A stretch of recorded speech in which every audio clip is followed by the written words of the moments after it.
There are now more slaves alive today than at any other point in human history. Young men are now the #1 victim of all modern slavery. She was like, we're never going to have a two-tier justice system. And I'm like, you already have. 80% of violent crimes are committed by men, but 92% of bystander rescues are also performed by men. It's embarrassing to be wrong. Build your set of political beliefs around violence against women into every facet of your life, but when that turns out to be wrong or not the complete truth, it's embarrassing. And when she realised that women are as abusive as men, she became one of the people that got threatened. And she's on record, I think in the 90s, saying, if we said there were as many male victims of abuse as female, we would lose money.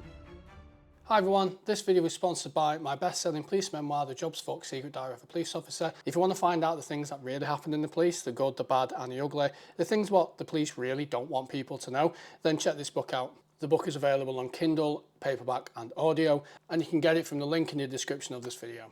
Be sure to like and subscribe and show some support to the channel. You can also sign up to my newsletter to receive news and updates, and you can even support me on Patreon for as little as a price of coffee a month. I'm a one-man army doing this, so your support means the absolute world. So please sit back, relax and enjoy the video. George from TheTinMen, thank you very much for coming on. Lovely to be here. Thanks for having me. Amazing. So like we mentioned just before we started recording, I've been watching a lot of your stuff for a long time. And one thing what I really like about you is that you have a stance, you are willing to say what you think and evidence to back it up.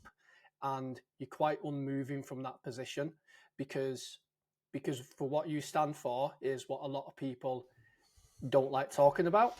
So you're a much needed voice in the space when it comes to mental health, and just be someone who can advocate for men too. So with that said, there was a question going around the internet. Would you rather be stuck in the forest with a man or a bear? So I'm going to ask you that question, George. Man or a bear in the forest? Obviously the man, because he's going to be the one that helps me get out of the forest, probably. I mean, I can't expect much help from a bear. So yeah, obviously the man. And it's like, that whole phenomenon was outrageous. It was just, I remember going on Radio 4 to debate it live with they were like, we're going to put you on Radio 4 with some radical feminists and you're going to have an argument. And I arrived and she was actually very nice and we got along very well.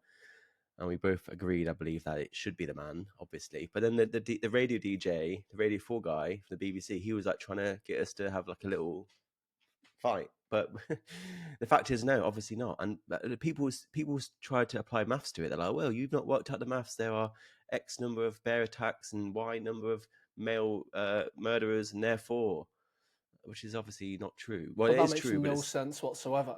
No, because don't spend much time with bears, but you'll meet 100 men every single day. So a better way of looking at it would be to swap out all the men in your life for bears. So next time you're on the bus to work, or next time you're buying a coffee from Starbucks, imagine swapping every man in that room out for a bear.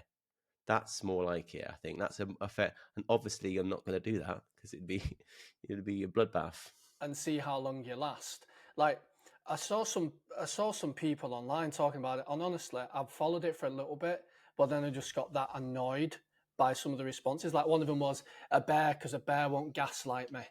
It's like, no, a bear will rip your throat out. Like a bear doesn't care who you are. A bear's hungry. It'll kill you for sport.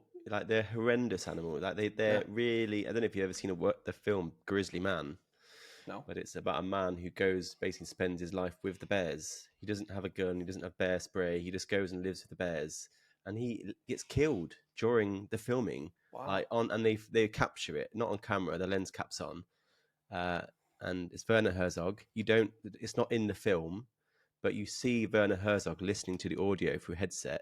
And it goes on for about 15 minutes. And he had to go and sit down. He had to go to bed.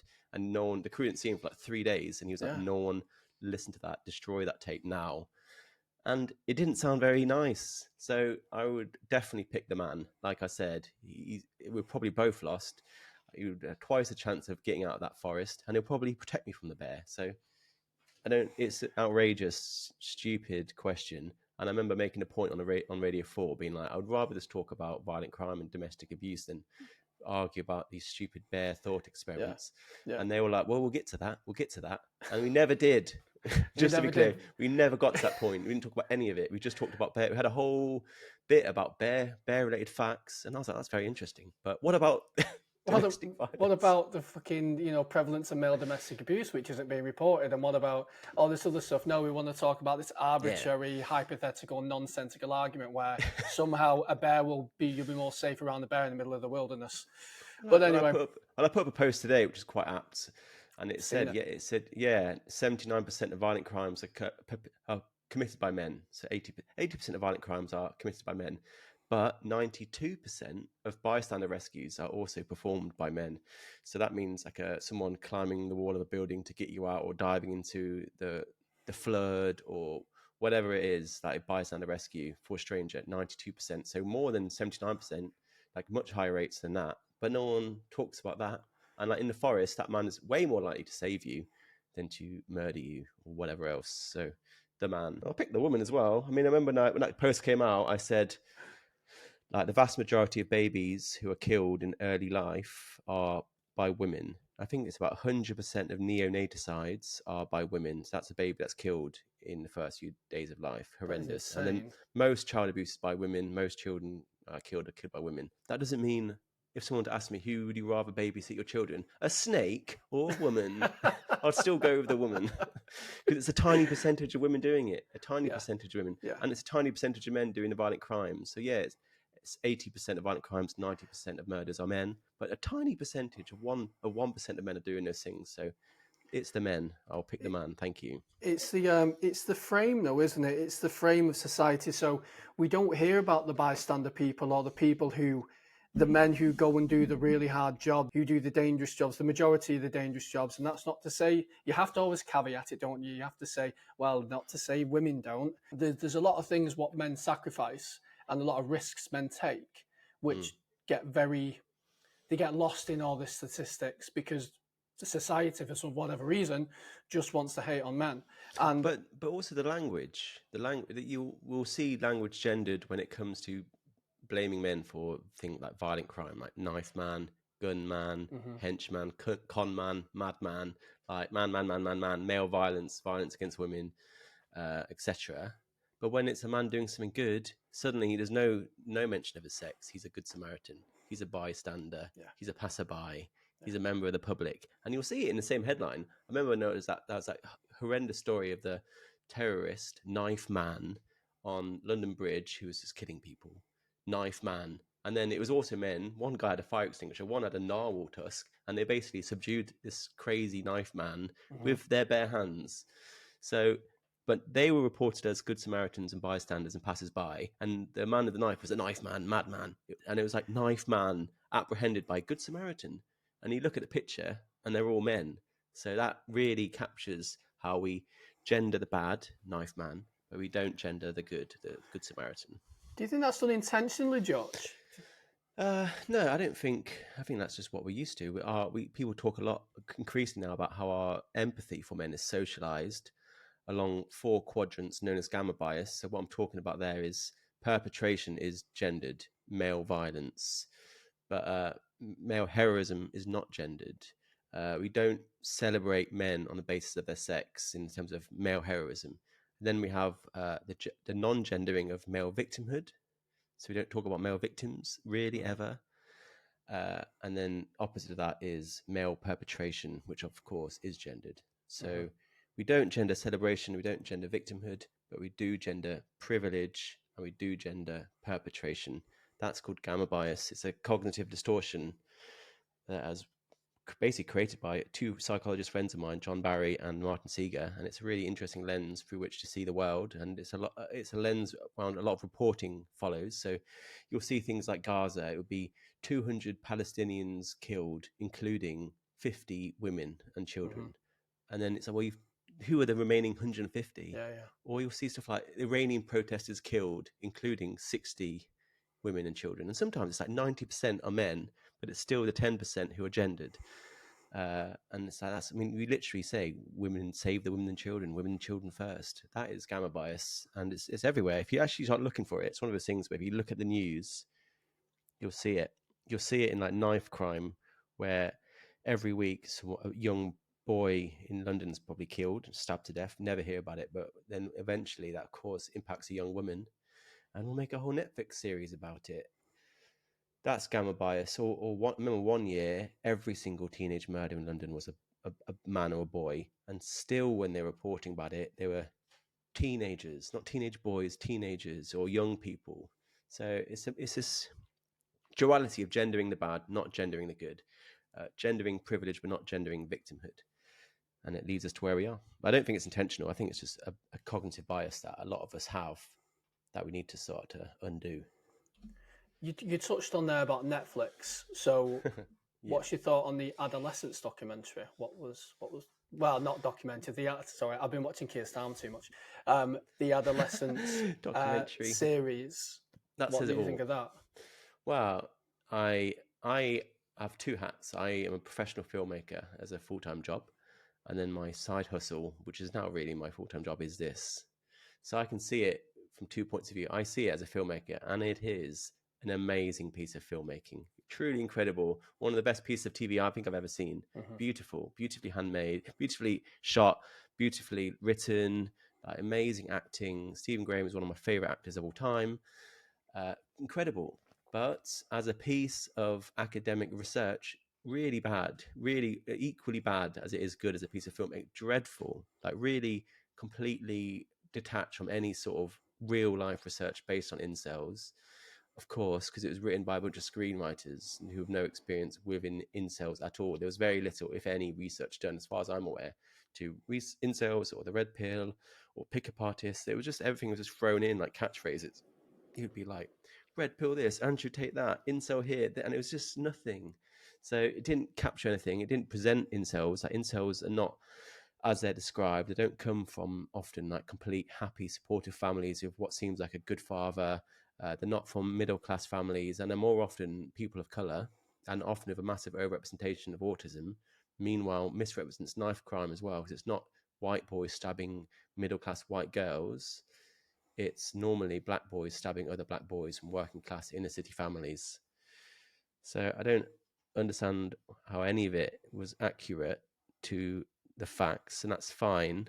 But when Keir Starmer starts penning policy on the basis of Netflix and then inviting the screenwriters in to speak to Westminster, it's absolutely, that's embarrassing. I'd hoped it would start a worthwhile conversation more along the lines of how I talk about incels, but it hasn't. And I remember doing an interview with my friend William Costello, who is the world's leading expert on incels. And he did the research that informed Westminster on what it actually is. And it's not a terrorist threat, it's a mental health crisis. That's what he found. And that was about a year before Netflix released Adolescence. And they seem to have forgotten all of it. They seem to have, now they're back to it's a terrorist threat, violent, misfit young men and boys, blah, blah, blah, blah, blah. More fear mongering, which will ironically make it worse rather than better. We need to treat incels and that whole problem as a mental health crisis that needs mental health intervention, not counter-terrorism. And the opening scene as well, like this police officers kicking down the door, dragging this boy out of bed, like that's not the solution to the incel crisis. It's great TV. Oh God, it's great TV, but dreadful science and research. Really, really bad. I think it's when it becomes sensationalized, because of course screenwriting and Netflix is obviously profit driven, so they want to make it as sensationalized as possible. And I don't think the people who created that I keep saying documentary, it's not, I really apologize. I think that says it all. Yeah, I don't think the people who made that program expected it to go as huge as it did, and actually start the conversation surrounding incels and surrounding what young men are watching on TV. Because I think if they did, they'd have been a bit more diligent, and maybe they'd have looked more at the, like you said, the statistics surrounding it. They'd have framed it more as a mental health issue rather than just, misogyny and everything else, and attitudes towards women. And I've got some things I want to ask you a little bit later on about when it comes to fatherlessness, about when it comes to wishes in the home, adverse childhood experiences, etc. Because we know that actually that is what frames and what creates violent people, not just men, but also violent women as well. So I'll get into that in just a second, and I'm really interested to hear what you want to say about that. But I've got So you do a lot of male advocacy as well. So a lot of things to do with men's mental health. And I told one of my friends who's a big fan of yours that you were coming on, and he's asked a question. So he said, "I'm an army veteran, a father alienated from his child, laboured an abuser without due process.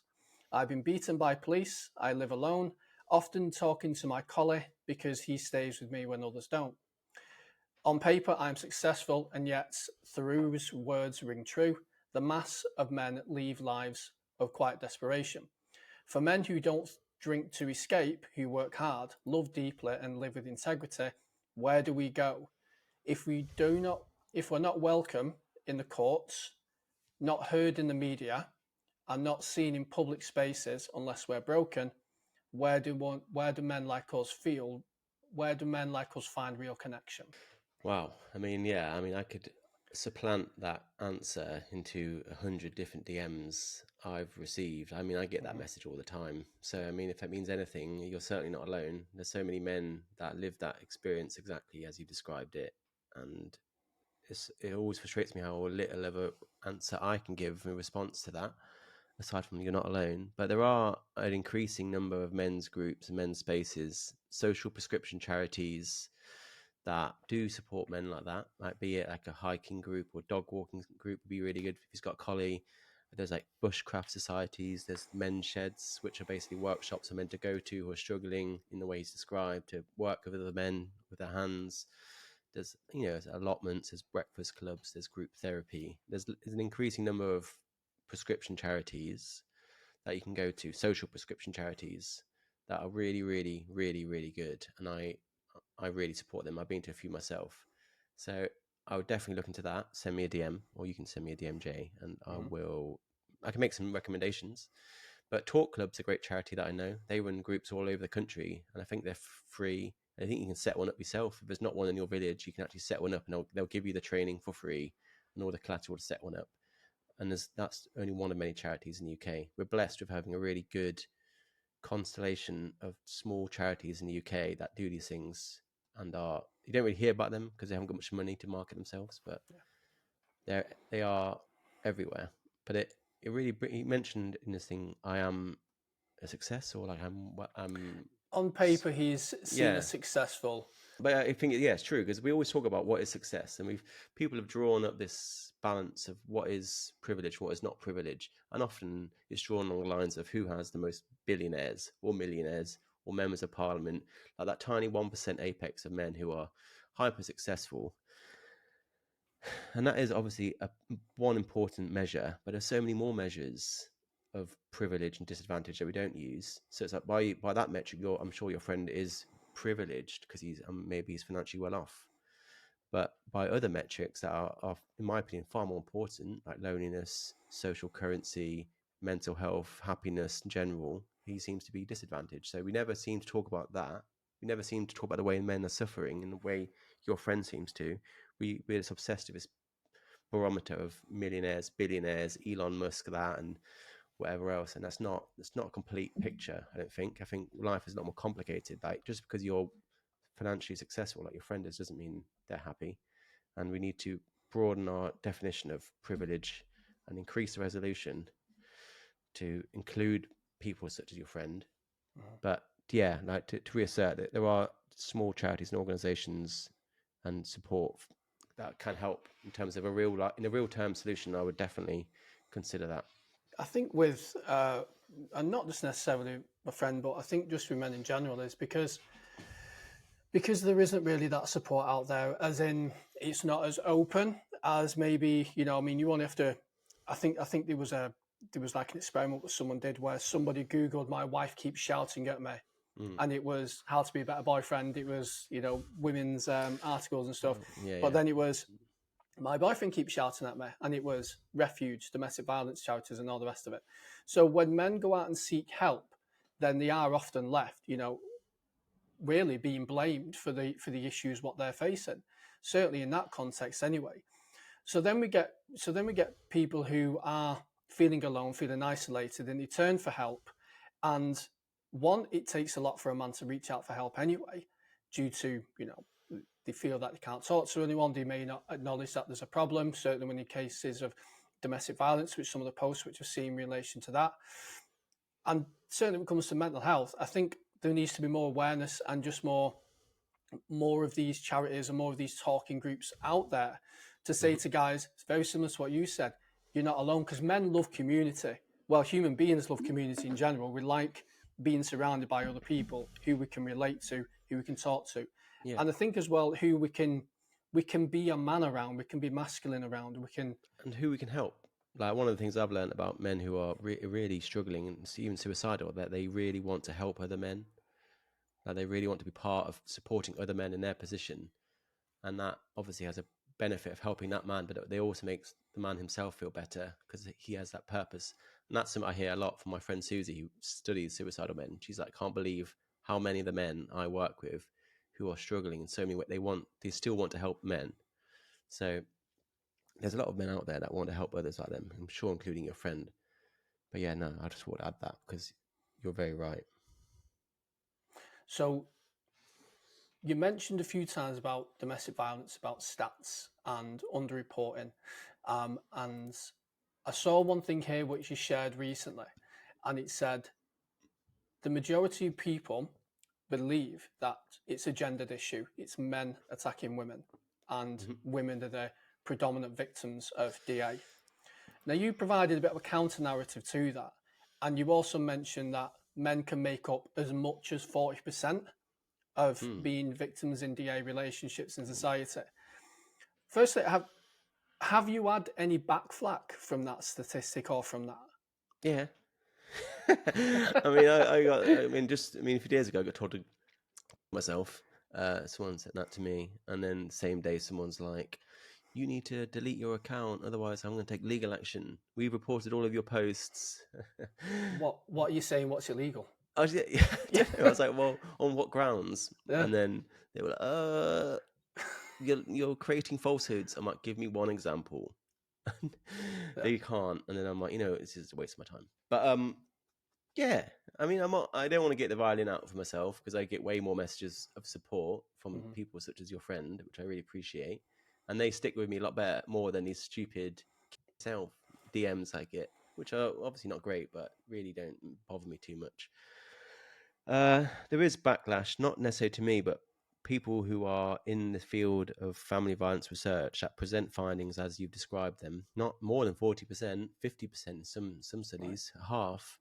And the researchers who have presented that data, despite them presenting solid evidence and despite them being really highly respected academics who are the very best in the field, they'll get actual death threats.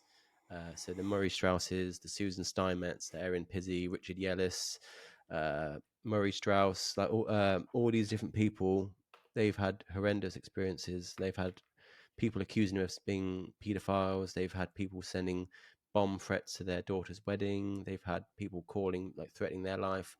It's very common. But I that was, in the 80s and 90s.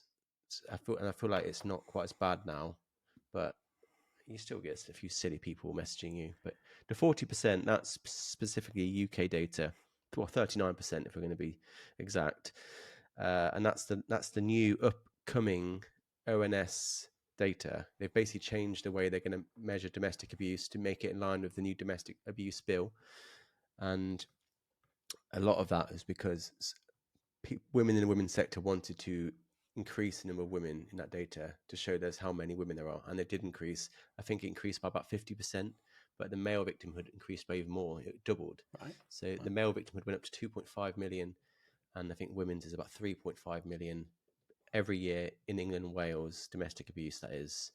So yeah, about 40%. And then in America, if you look at the CDC National Intimate Partner and Sexual Violence Survey, which is, again, a big government federal survey, huge sample every time it comes out. I think there's about 5 different surveys every single time. It's 50-50 more or less. I mean, give or take 5% either way. Sometimes more men, sometimes more women, but 50-50. So no one likes to hear about it, but the data is impossible to ignore. Because And there's always the emphasis on violence against women and girls, which obviously is an issue we need to talk about. And I've spoken to people from the Women's Safety Initiative who raise this as a serious issue. But you never get anyone violence against men and boys.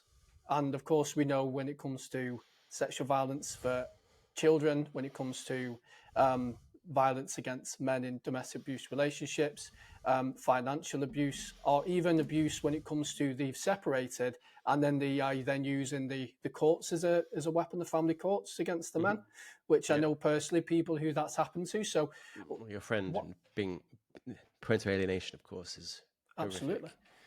So with that, George, why do you think there's such a if it's not a gendered issue as your research is showing, and it is more even, granted we might be weighted a little bit more one way than the other, but not the 1 in 11 men and 1 in 4 women, which we've all been led to believe. It's actually much more succinct. Why do you think there's this pushback when somebody does raise and say, actually, it is a problem which affects both? It's embarrassing, isn't it? It's embarrassing to be wrong, especially about something that you've badged yourself with so passionately. Like you've done everything. You've built your set of political beliefs around violence against women into every facet of your life, like everything from your friendship groups to your job to your social media identity. You've even got the T-shirt. But when that turns out to be wrong or not the complete truth, it's embarrassing. The climb down is absolutely enormous. Like if you actually just think about it, for someone to spend their whole life saying the vast majority of victims of domestic abuse are women, and then to be presented with shocking data that says no, women are just as violent as men in relationships. I think that's such a massive climb down from this drum they've been banging really loud for their entire lives, and it's like embarrassing.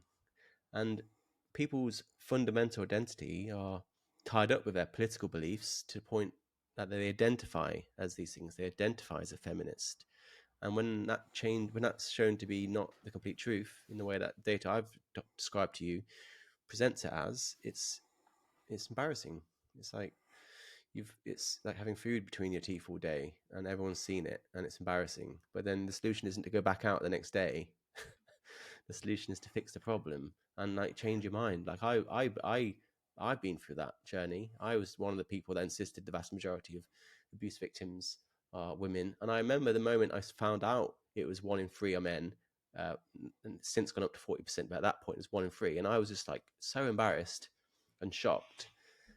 But I responded with wanting to help other people realize the ugly truth, the full picture. And not everyone wants to see it, unfortunately.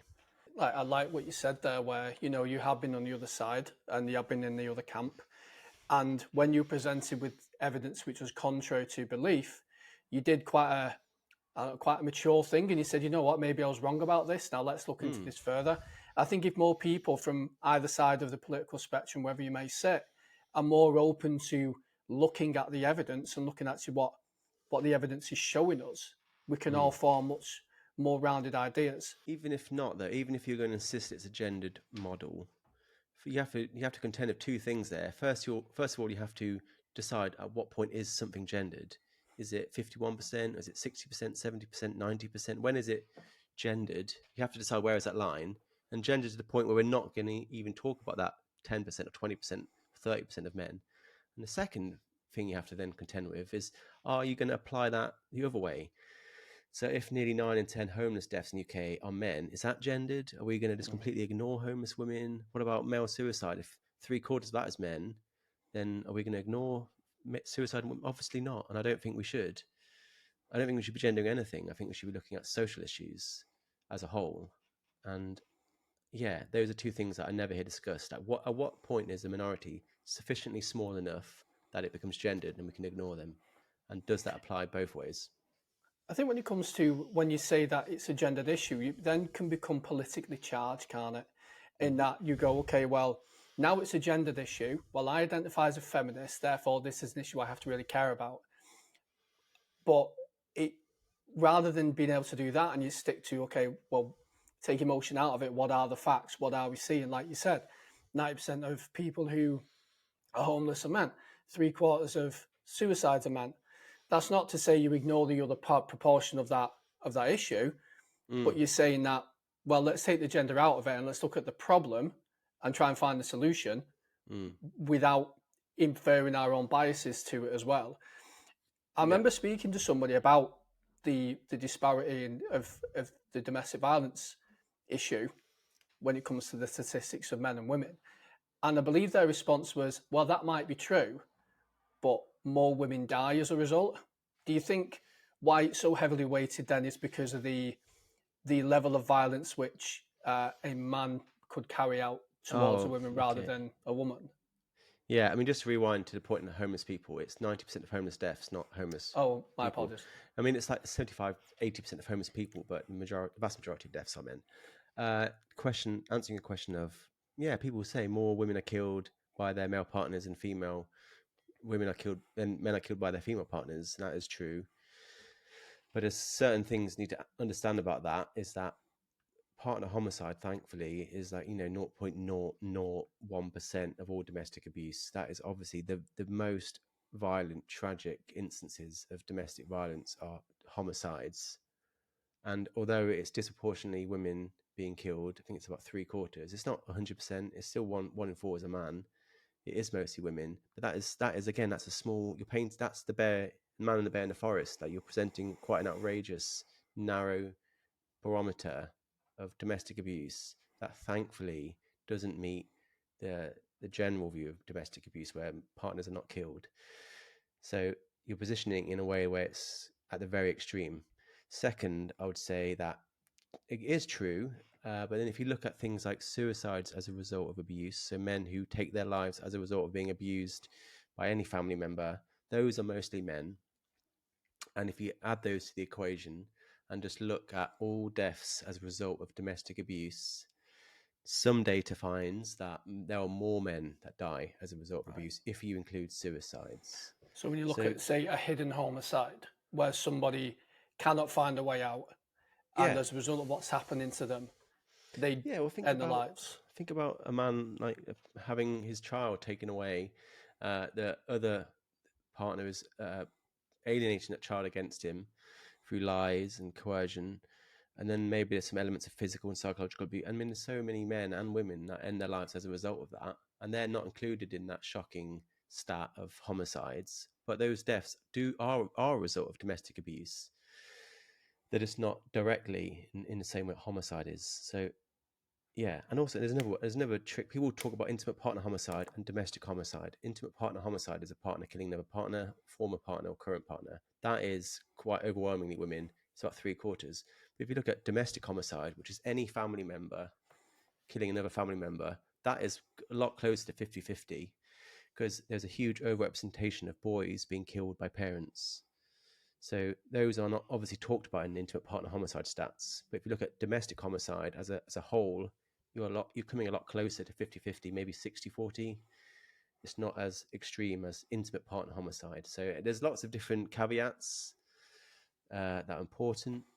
But again, I would say any act of abuse is worth talking about because they don't just, it's not day one intimate partner homicide. That's normally an escalation of many months or years of abuse. So those seemingly unimportant, benign acts of abuse that make up the 2.5 million men, 3.5 million women, they can and do escalate. So it's important to talk about them now before they become more extreme.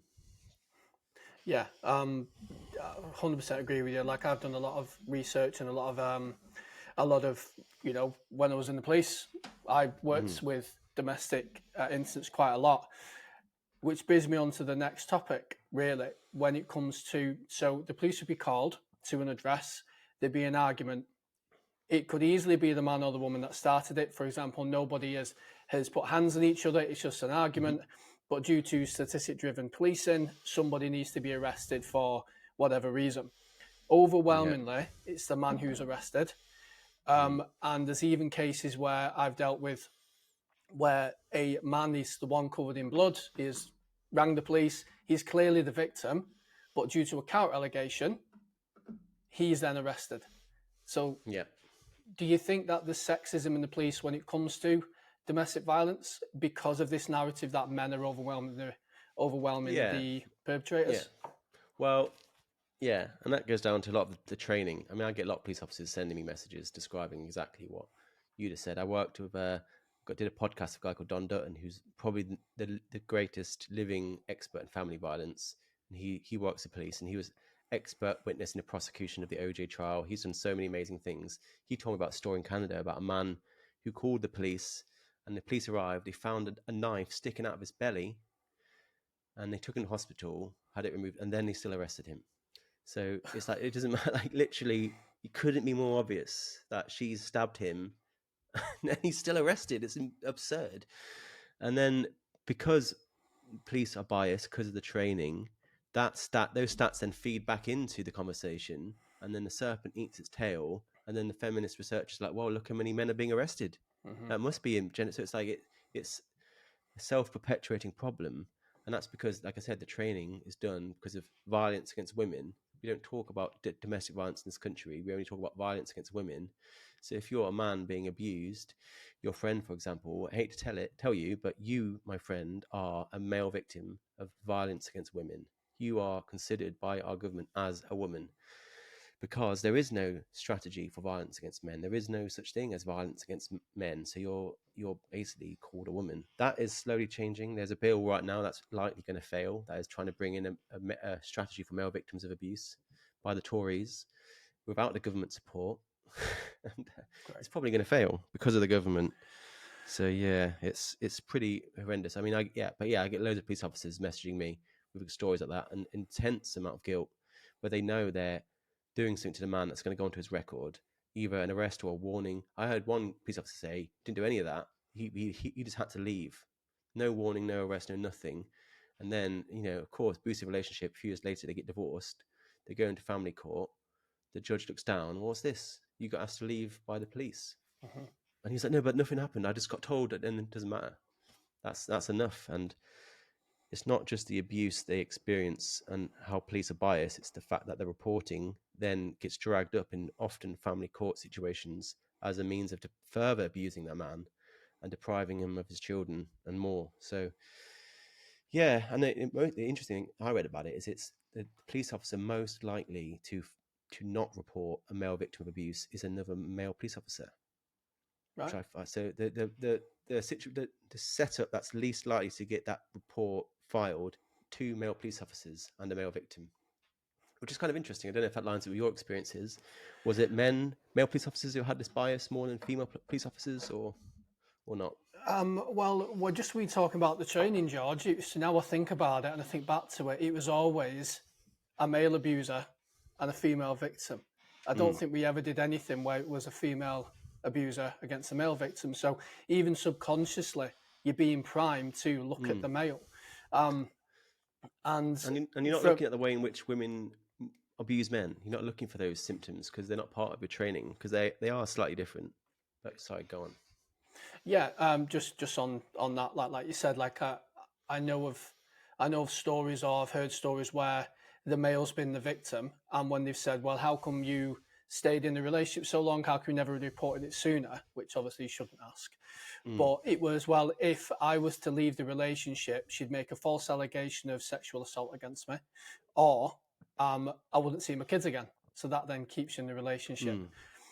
But when it comes to biases, it seemed pretty much across the board in relation to who would do the arresting, whether they're male or female, because the officers were trained under this, like I said, statistical driven model to see people as statistics rather than human beings. But it was overwhelmingly the men that end up getting arrested when it could be either party, rather than de-escalation.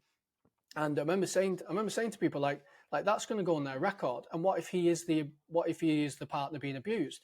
Then they go to family court, and like you said, you've then got a domestic. Even if there's no further action taken, you've still got a PNC record for assault or for X, Y, and Z. They don't really look at the outcome. They just say, you've had 4 or 5 instances of this, so you've had X amount of call-outs to the house. Social services then get that data, so they can then present a narrative. And all this time, it could be, well, maybe the victim was the male after all. And just from my own anecdotal evidence, George, like I was I was in the DA relationship quite a few years back when I was a serving police officer. And I didn't even know I was going to cases, and I was listening to them talking to me about the abuse, even if it was a man reporting a woman. I was in my head going, that sounds very familiar. That sounds very familiar to what I'm currently going through. But I would have never reported it for whatever reason. And then the one time I did report it, my ex-partner made a counter allegation and I was the one in handcuffs. Yeah. So it massively changed the way I view this entire situation. So, George, with the prevalence of male domestic abuse victims, why is there very little male refuges for these people? Some people argue that men who are being abused don't require refuges in the same way or as much as women do. I mean, I am quite reluctant to buy into that, but that's come from people that have a lot of expertise in the area more than me. So I think that's worth considering. They still need more than there currently is, but maybe they don't need as much as women. But we don't, well, for the same reason that everything around domestic abuse is downstream from this exclusionary gendered model of violence against women, where why would a man need help within violence against women? It doesn't even exist. It doesn't make any sense. Why would you give money to a man? We're talking about violence against women here. Add to the fact that the domestic violence women's sector is underfunded too. They're desperate for cash. There aren't enough refuges for women either. So to float to them, oh, guess what? We're gonna push 30% of the funding into male refuges. That's not going to go down particularly well, understandably so. So yeah, it's a lot of it's just down to a rather corrupt, underfunded domestic violence shelter industry that doesn't want to share the money. And I'm almost quoting the CEO of Refuge when I say that, Really? Dame Sandra Hawley, who my friend Erin Pitsey set up that charity. She set up the first refuge in the world. And when she realized that women are as abusive as men, she became one of the people that got threatened and just drummed out the industry. She had like bomb squads going for her mail. She had police escorts around the country. She was harassed every single time she went to speak to people. Replaced by Sandra Hawley, who became the CEO of Refuge. And she's on record, I think in the 90s, saying, if we said there were as many male victims of abuse as female, we would lose money. We would lose the funding, and we don't want to split the funding. So simply, money. Money is the answer. I asked Erin that. I was like, why aren't there refuges for men? Why are we living under this big lie? And she said, money. Just follow the money. The root of all evil, isn't it, when it comes to money? I've spoken to people who are working as independent domestic violence advocates, and they basically said the same thing. When it comes to, like, for example, I used to make a lot of content surrounding domestic violence. I used to make it online. When I was a serving police officer, I used a pseudonym, never identified in the police or anything like that, because I had a big passion for it and I wanted to help people. And my force was a big proponent of we need to prevent violence against women and girls. We need to support people with domestic violence. So I thought, well, great. I know a lot about the topic. I'll make content to hopefully help people. And I was told to stop because by who? By the police? By the police, because it was upsetting their partners. So essentially what happened was somebody had seen my content and I was told, essentially, if I carried on, I'd be in the shit. And I was told that it was upsetting the partners, and it made sense to me because if I raise awareness about domestic abuse and somebody leaves before the police are called, the police never turn up, the police never make the arrest, the police never get a tick in the box, the referral to a domestic abuse charity is never made, the abuse charity doesn't get the funding. And I presented this to an IDVA, one of the people that work for these charities, and she basically said, yeah, because if by you speaking about it and raising awareness about it might mean that our charity loses money. And even though it's a charity, there's still motives there for, for the numbers in the bank account. So even these charities which purport to help people, they only want to help certain people, as we've already discussed with the male victims of DA, and they don't want anything to hurt their bottom line. So it's like they're businesses and we are the product. And when something, and they don't want to stop bad things happening because then they'd be out of a job. The business model relies on people getting hurt. Yeah, it reminds me of like those charities in Africa where white people can go and build schools and then we all go and build schools and feel good about ourselves, and then they just take it down. And they're like, we need another one, guys, because they're trying to create their own business. And it's like, a very Orwellian, very cynical view of domestic violence.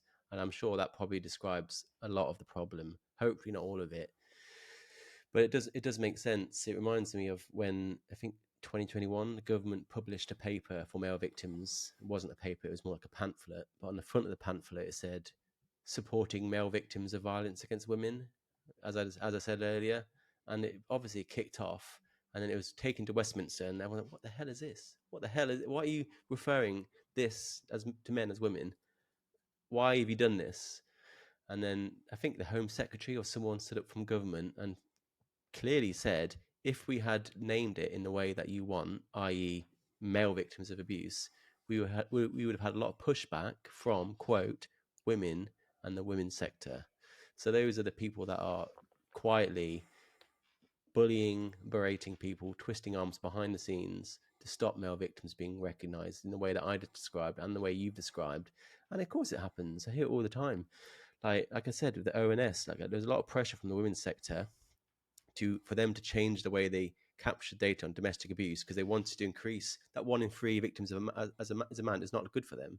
They wanted to bring that down and women up. And like I said, they did bring the women up, but they brought the men up even more. So they've actually made it worse. And like Right. the amount of anger and outrage behind the scenes, when they should be, that's a success to recognize more victims on both sides, but not to them, because it's even closer to parity now. So yeah, I mean, yeah, it's cynical, but I guess if you solve the problem, they would have to close shop. But that's the whole point of a charity. It's like you want to end. You want to have everyone to have food and water. You want everyone to not be in family. You want to end war. Charity should be about closing down, not about sustaining themselves forever. The unfortunate thing when it comes to a cynical outlook is often the cynical outlook's kind of right, because you take away the fluff and the emotion, isn't it? Like, you look at it for what it is. Just on a slight segue, because I wanted to ask you about this, George, and I really love all your insights on this topic.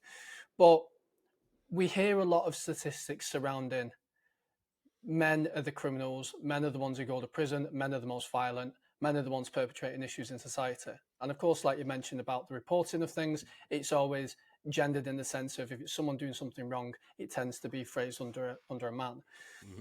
So I always wonder this question, and the question is not what society, not why men are bad in society, but what is society doing that creates criminality in men and violent men?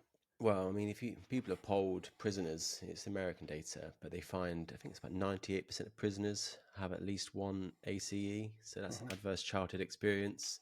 More or less every single man or woman in prison has some sort of history of trauma, often from childhood, and that's just a cycle of violence that just perpetuates itself down through the generations. And a lot of these people in prison that have done horrendous things, they're just the product of their own experiences, which is often at the hands of violence. So they are simultaneously perpetrators and victims in their own right. A lot of them are addicted to drugs. A lot of them have serious mental health issues. A lot of them are homeless. They are vulnerable in multiple ways, and yeah, they are often traumatized victims too. I know we had Timpson, Timpsons, UK. It's like the key cutters. The shoemaker. Shoe shop. They fix shoes. They change the battery of your watch. I've got to go. Actually, they cut your keys. They employ a huge amount of prisoners because they believe that it's an untapped resource of men, and often men that really want another shot at life. They've learned the lesson. They really want to work hard. They're stigmatized, and they've hired thousands of these prisoners in the UK, and only maybe 4 of them have gone back to prison. So the recidivism rate is absolutely tiny, lower than the general public. James Timpson, who was the CEO of Timpson's, he's been made Minister of Prison now in the UK by Labour. So I was absolutely punching the air when that happened. I was like, this is one of my all-time heroes. That's amazing. The amount of good he's done, and because I believe in prison reform, I don't believe in just endless punishment. He said something like, 1/3 of prisoners shouldn't be there at all. 1/3 of prisoners probably shouldn't be there, but they'll need some sort of mental health support. And then 1/3 of prisoners should definitely be in prison. Anyway, he's been made Minister of Prisons, and he's announced some really interesting policies to basically close down prisons and get prisoners out and give them that second chance of life, which I've been desperate for him to do. But he's only doing it for women in prison. So Sorry, what?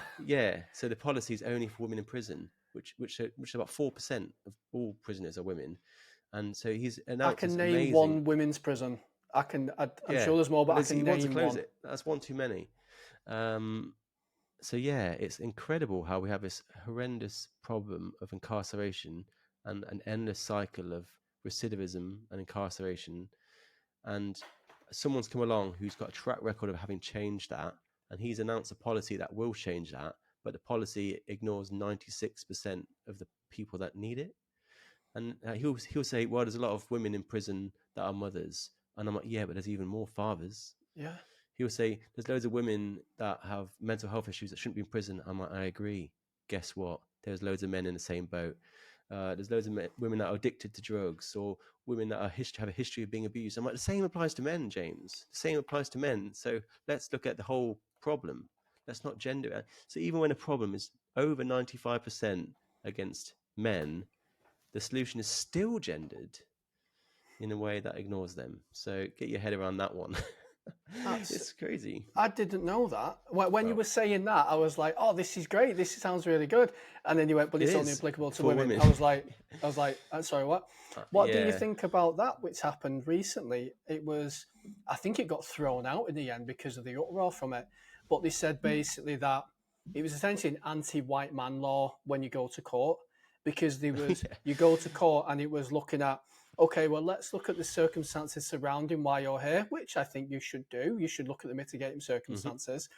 Mm-hmm. Is the person a woman? Are they from an ethnic minority background? What situations have they had?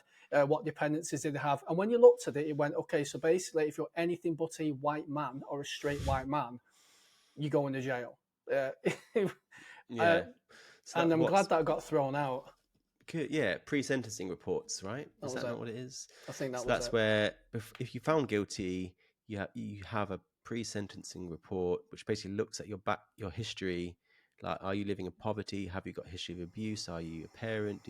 Are you a vulnerable person? Which I think is great, but they're only going to do that by default for women and minority groups, not everyone. And that just should be based on need. Mm-hmm. On the basis of need, not on gender or race at all. Like, just on whoever needs it. Really, everyone deserves that. But yeah, you're right. And then, what's her name?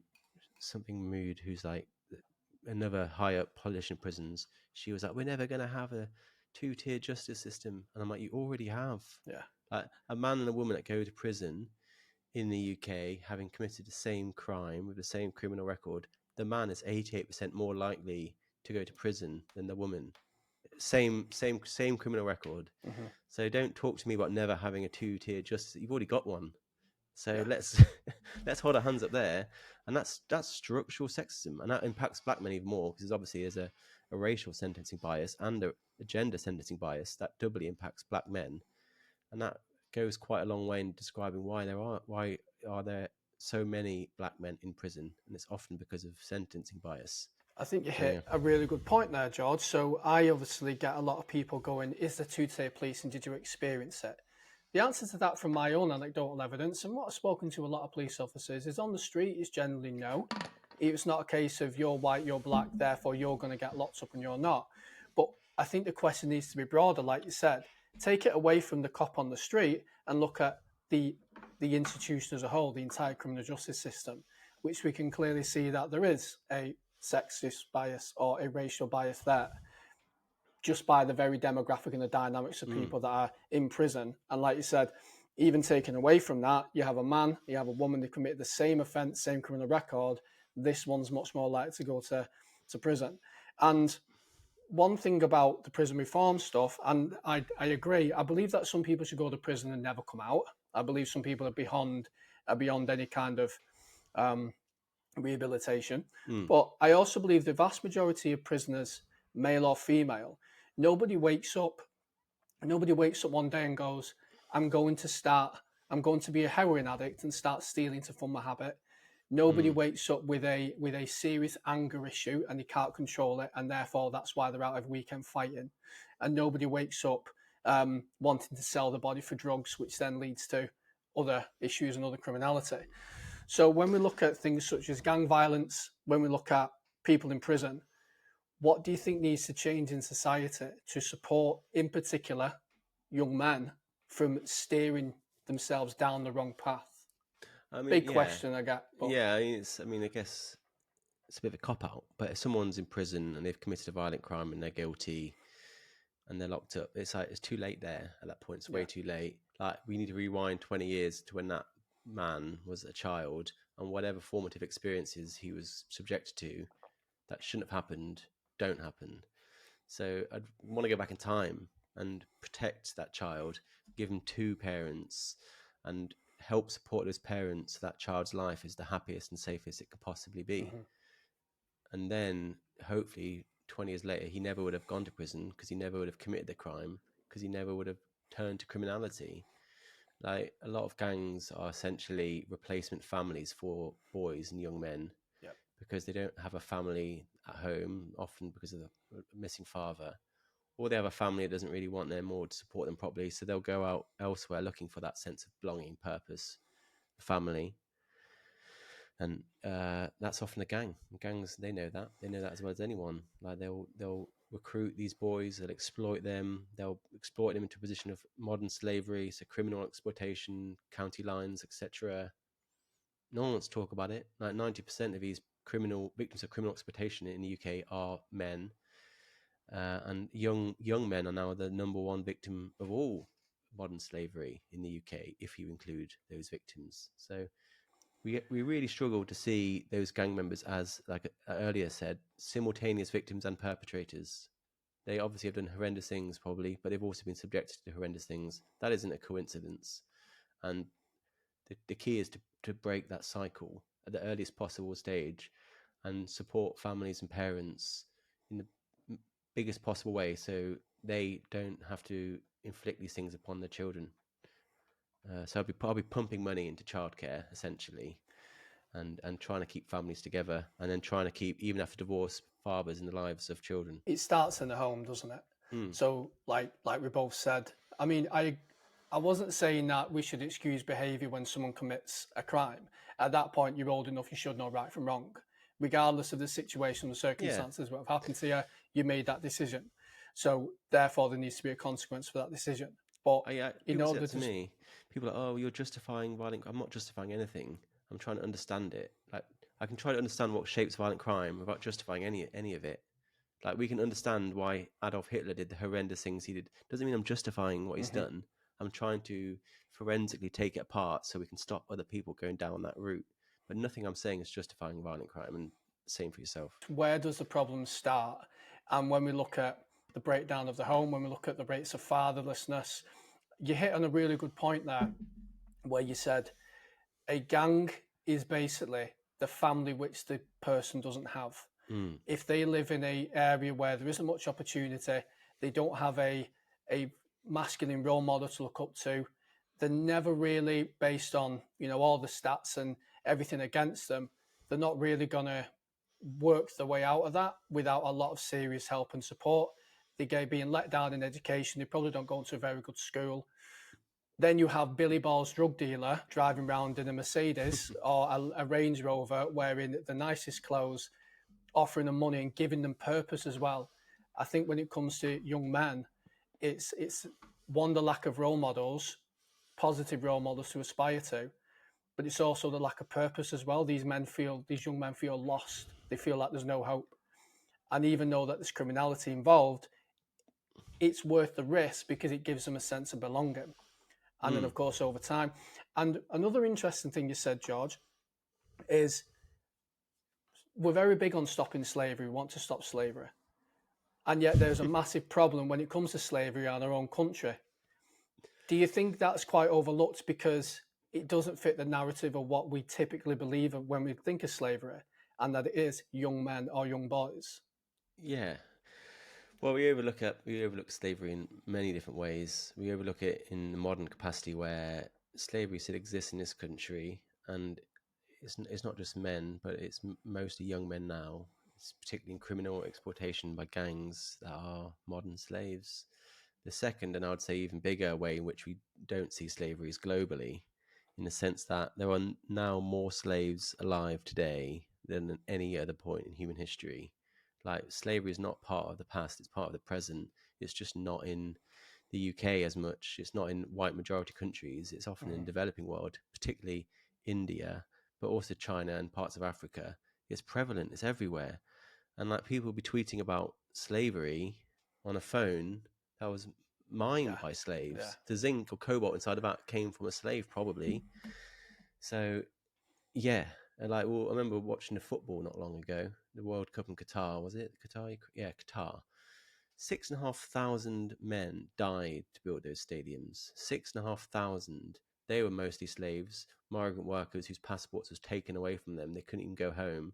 They were paid like virtually nothing, and they gave their lives for these stadiums. And then the footballers come in and start taking a knee in some performative show of anti-racist protesting. And I'm like, the stadium you're kneeling on came at the cost of 6,500 men that you're supporting by being here. And if you were to kneel for 1 minute for every single one of those men, you'd be kneeling for the first 78 games consecutively. So don't come here with your stupid, performative, and utterly meaningless shows of anti-racism when the very tournament you're part of killed thousands of men. 6,500 is probably an underestimate, probably many, many more, and obviously many more immiserated on top of that. So yeah, it's very frustrating. I can hear the fucking outrageous. Yeah, I can hear it in your voice, mate. I'm like, is no one gonna fucking say anything about this? Just say something. Like, get the fuck up and stop performing. And which leads me to my last question, to be fair, George. And I've taken up a lot of your time, and I've really enjoyed you being on. No worries. But the last question which I have, when you talk about performative and people virtue signaling and saying what's considered popular, is you don't say the things what are popular. You say the things that need to be said. You provide a very good evidence-based counter-argument, a very impassioned argument about the other side. And I'm sure you've said, you get backflight, you get shit for it. You're not one to apologize for something you believe in if you believe it's right. And of course, you can back up the claims too. So personally, I just want to say thank you for everything what you do. Thank you. I know of people who follow you, and they were very happy that you're coming on today. So from all the guys out there who feel unheard and feel lost and they don't know where to go, you are a great source of comfort and a great source of a voice which is needed. So thank you for that. Well, thank you very much. So my question to you, George, is what keeps you going so strong with your message, and do you have any messages for people out there who are afraid to stand up for something which they truly believe in? I mean, what makes it easier is just a lot of support I get, including messages such as the one you've shared with me. So thank you. That really does help, because there is very little money in this area, very little support at all, because people don't want to be seen supporting you. They don't want to be seen resharing your content or following your account or saying these things at the pub over a pint with anyone, because it's deeply unpopular. Like, if there's one way to kill a vibe at dinner party, it would be to show someone one of my posts. I promise you that. So I understand that, but I also, having had my head above that power pit now for 5 years, it's overblown. Like, I've obviously gave some pretty poor examples of people that have DM'd me this week, but that's very rare. That doesn't happen. I'm inundated with more messages than I can even read, thanking me, and people are ready for this conversation. It's not as scary as you think. Easy for me to say that, but honestly, if you stick your head up to join me, you'll look around and you're not going to get a bullet to the head. You're often going to get thanked, and you'll probably see more heads popping up around you, because it's not as bad as it seems. So yeah, I would say that, and it's changing. It's getting better. Like, there's been good news this year. We've had the men's health strategy announced. That's been passed.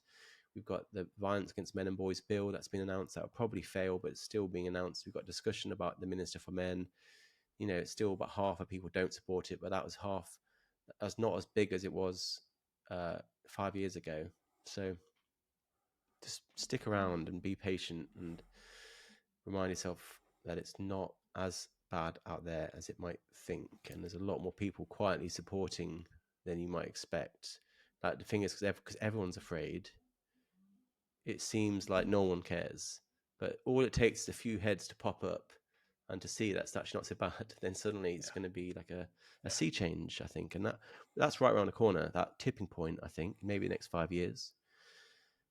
But it's getting better, despite it still being bad. George from TheTinMen, thank you very much. Thank you. Bye.